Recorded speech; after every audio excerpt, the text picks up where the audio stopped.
అయినా నా మొగుడిని నాకు కాకుండా చేసి నా కొంపలో కొంపు పెట్టావు కాదే మూదనాష్టపు నా మొగుడు అంటాకులో హల్వా సుట్టి ఆప్యాయంగా తెచ్చేవాడే నాకు. ఇప్పుడు అంటాకు నా మొహాన్ని కొట్టి హల్వా నీ నోట్లో ఇట్టేలా చేసుకున్నావు కదా శాండాల్.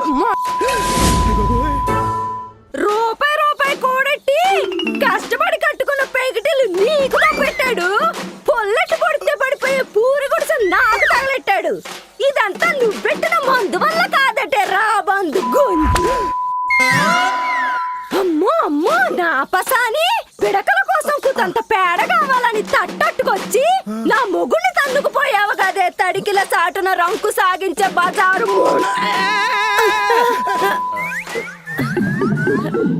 ఏమైంది? మామగుడింతో లమ్మగుడింతో కలిపి చదివేలే. పేడకాలం పచ్చి బూతులన్నీ ఎక్కడి నుంచి వచ్చినాయే? బూతులా లేతే నీతులా? ఆ అంట్లం ఎవరా గానీ నీ నోట్లోంచి వచ్చిన బూతులు ఉంటే పాడి మించి లేచి మరీ పరిగెత్తేది. అంట్లమ్మా అంటే వచ్చింది మా అమ్మమ్మ. అమ్మమ్మ మా తాతను ఒకటి తన్నుకుపోయిందని మా అమ్మమ్మ ఈవినింగ్ అయ్యేసరికి ఈదెక్కి కుక్క తిప్పుకోకుండా తిట్టేదంట. దాని పేరే అంట్లమ్మ. నాది మా అమ్మమ్మది ఒకే అంశంట. అందుకే అప్పుడప్పుడు నా మీద వాలి అంట్లమ్మని అడ్డమైన బూతులు తిడతా ఉంటది. అంటే ఇప్పుడు ఆ దిక్కుమాలిన అంట్లమ్మ కూడా ఎక్కడ తిరుగుతుందంటావా? అందుకేగా మా అమ్మమ్మ వచ్చింది. అయినా ఈ మధ్య మన ఇంట్లో ఆత్మలు తిరుగుతున్నాయేమోనని నాకెప్పటి నుంచో అనుమానంగా ఉందండి. కొత్తేసాలు ఏమన్నా ఎత్రవా? దేశాతో కొడితే ముఖం పగిలిపోద్దు చెప్తున్నా. యాసాలైతే అమ్మమ్మ అంట్లమ్మని తిట్టిన తిట్లు నాకెక్కడి నుంచి వస్తాయి? చిన్నప్పుడు 3 చక్రాల బండి తోసుకుంటా విన్నావేమో.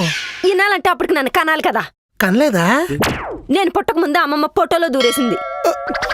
ఇప్పుడు ఎందుకు వచ్చింది? 144 ఏళ్లకు ఒకసారి చక్రదశలో ఉండాల్సిన గ్రహాలన్నీ వక్రదశలోకి మారతాయంట. అదే 144 ఏళ్లకి ఆత్మల ఆయుష్ తీరిపోయి పునర్జన్మ కోసం పరితపిస్తూ ఉంటాయంట.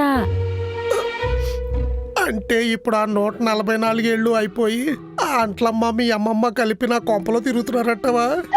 తిరుగుతున్నారు కాబట్టే నేను ఎలికిల్లో పడుకున్నప్పుడల్లా నా గుండెల మీద ఎవరో కూర్చొని కదలకుండా కట్టేసినట్టు పట్టుకుంటున్నారు. అంట్లమ్మ మరి నేను మా అమ్మమ్మ కదా. అమ్మమ్మ అంశతో పుట్టినందుకు ఆ అంట్లమ్మ నేను హింస పెడుతుంది. నాకు అర్థమైపోయింది. అందుకే ఇలా అయినప్పుడల్లా ఈ విభూది నా నుదుటిని పెట్టుకొని పడుకుంటా. ఇది నోరు తెరవండి. నాకెందుకు? అమ్మమ్మ నా మీద పడింది. మా తాత నీలో చూసుకుని అంట్లమ్మ నీ మీద పడితే పరిహారం ఏంటో పొద్దున్నే పంతులు గారిని అడుగుతాను. మీరు ప్రశాంతంగా పడుకోండి. నువ్వు ఎల్లకల్లా పడుకోక మళ్ళీ మీద ఎక్కేస్తా. పొత్తికెళ్ళి పడుకో. అమ్మయ్యమ్మ ఇది ఎరగోలేట్రా బాబు. అవి కూడా బుసలు దెయ్యాలు. ఈ బుత్తాల కింద ఇట్టు పడుకుందాం. కొంపలో ఉన్న గోల సరిపోతున్నట్టు మళ్ళీ ఈ దెయ్యాల గోల ఒకటి. ఈ అమ్మ గోల.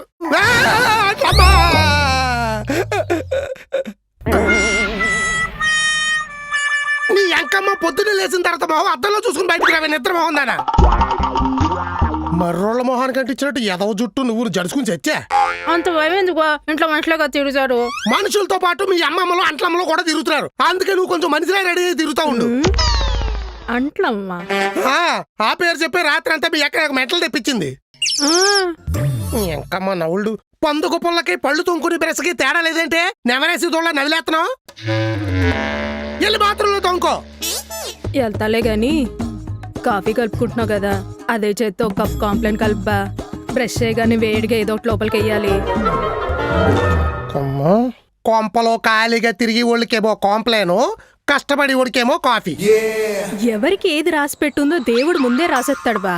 కష్టే ఫలి అన్నారు కానీ కష్టం ఒకటి పడుతుంటే ఫలితం ఒకటి దక్కుతోంది బా. దానివల్ల చాలా మంది నష్టపోతున్నారు. న్యూ ఇయర్ స్టార్ట్ అయ్యి 2 నెలలు అయిపోయింది. జీవితంలో ఏం చేయాలని క్లారిటీ లేదు. పాయసమోక వేసుకుని పొద్దున్నే పనికి మలికౌరులన్నీ చెప్తున్నావు. మనకి న్యూ ఇయర్ ఉగాది నుంచి స్టార్ట్ అవుద్ది బా. అప్పుడు నుండి అయితే ఏమి ఎరగబొడి చేస్తావో చూపిస్తాగా. చూపించావుగా 50 లక్షల బొక్క.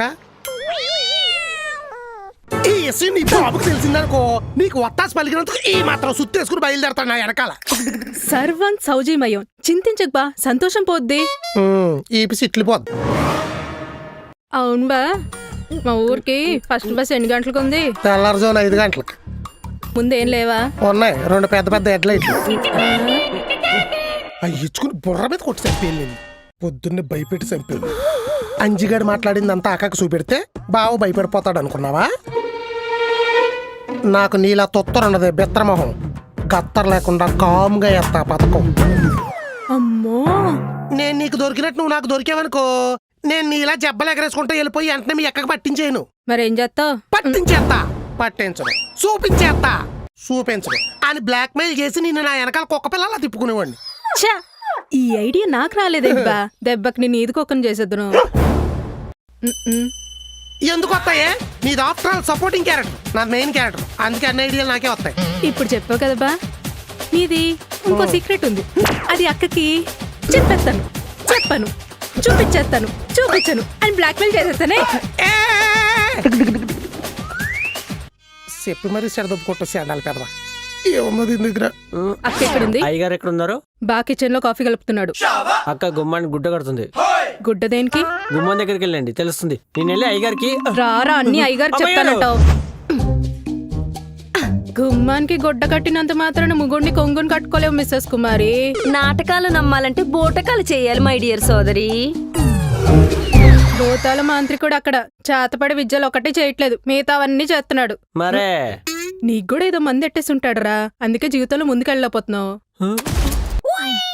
అందుకే ఎక్కువ అంటు పెట్టుకుని తిరక్కు, కాల్ చేసిన కాకరపూతల నల్లగా అయిపోతావు. అందుకే నేను కూడా సీన్లోకి అమ్మమ్మని అంట్లమ్మని దించా. ఈ అంట్లమ్మ ఎవరే? వంటింట్లో నన్ను చూసి బావ కూడా బెదిరిపోయాడు. మోర్చ ప్లాన్ వేసి మనల్ని పెళ్లికెళ్లకుండా ప్లాన్ మార్చేశాడు కదా, అందుకే ఆ ట్రిప్ ప్లేస్ లో కుంభమేళాని ఎంటర్ చేశా. కుంభమేళక? ఎస్, డైరెక్ట్ గా చెప్తే డబ్బులు అయిపోతాయని దబి దబిమని గుండెలు బాధేసుకుంటాడు. అందుకే ఆత్మలు ఆవహిస్తున్నాయి నన్ను. అర్ధరాత్రి అరుపులు వినిపించి అదేంటంటే అనుకున్నా అక్క బాగా రేవెట్టెత్తోందని. పోన్లే అనుకొని ఆగిపోయి ఉత్సాహంగా వచ్చేసింటే ప్లాన్ మొత్తం ఉప్మా అయిపోయాడు. సర్లే, ఈ గుడ్డ గొడవ ఏంటి? ఆపరేషన్ చేసే ముందు డాక్టర్ ఏం చేస్తాడు? హాస్టల్ రాయించుకుంటాడు. మత్తిస్తారా? కరెక్ట్, ఇది కూడా అంతే. కోత్తే తెలియకుండా ఎక్కే మత్తు. ఎర్ర గుడ్డ కట్టి మరి ఎర్ర పుష్పాలం అయిపోం కదా. పుష్పం ఇక్కడ, ఫ్లవర్ కాదు. ఫ్లవర్ బొకేనా? ఇనేసడా ఏటి కొండా బ్యాచ్ అంతా గుమ్మం తెరిసారు. ఇంట్లో ఏ ప్రేతాత్మలు చేరకూడదని ఇది కడుతున్నా. ఆల్రెడీ చేరిపోయింది కదా. తెలిసిపోయింది నిన్నే అని. మరదే మీ మంచి కోసం మీకు పట్టిన దెయ్యాలు పారిపోవటం కోసం పూజ చేయించి ఎర్రగుడ్డ తెచ్చా. చూసుకో, ఆడితో పాటు నువ్వు కూడా పారిపోతావేమో. ఇప్పుడంటే కొత్త పట్టే, నువ్వు ఎప్పుడో పట్టావు కదా, నిన్ను కూడా తీసుకుపోతాయేమోనని. చిచ్చి, నాకు పట్టింది అమ్మమ్మ కాబట్టి అర్థం చేసుకుంటది. అదే ఆపోజిట్ ప్లేస్ లో మిమ్మల్ని ఊహించుకొని అంట్లమ్మ మీకు పడితే మళ్ళీ ఇదేంటే? ఇల్లు అరుంధతి సినిమాలో మస్తాన్ బై దెయ్యాల కొంపలా తయారైద్ది. సూకరో బచ్చా సూకరో.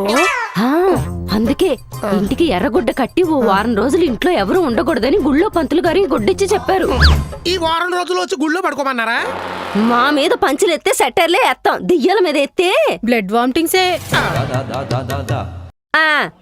కాదే, వారం రోజులు అంటే ఈ మేళాన్ని అంతా వేసుకుని ఎక్కడికి వెళ్ళాలి? కుంభమేళకెళ్దాం. ఇది పిల్లికల్లు ఎట్టుకుని పోసలు అమ్ముకుంటది, ఇది ఏపాలను కొడతాడు, నువ్వు వైపల్లి ఎట్టుకుని వ్యాపారం చెయ్యి. ప్రయాగరాజ్ ఏమన్నా పక్కన ఉందనుకుంటున్నావా? ఇంటికి పట్టిన అంట్లమ్మ ఏమన్నా ఊరికే వదిలిద్ది అనుకుంటున్నావా? ఈ అంట్లం ఎక్కడి నుంచి వచ్చి సచ్చిందిరా బాబు? సచ్చింది కాబట్టి ఆత్మలా వచ్చింది. 144 ఏళ్లకు ఒకసారి వచ్చే కుంభమేళంట, పంతులు గారు చెప్పారు. ఇక్కడ కూడా 144 నెంబర్ మ్యాచ్ అవుతుంది. నువ్వు పేచి పెడితే పిశాచాల మనల్ని పీక్కు తింటాయి. బ్లడ్ వామిటింగ్స్ అది ఉండటం కాదు, భూతాలు వదలాలంటే ఆ భూతనాథుడే కరెక్ట్. కుంభమేళకు పోదాం పద.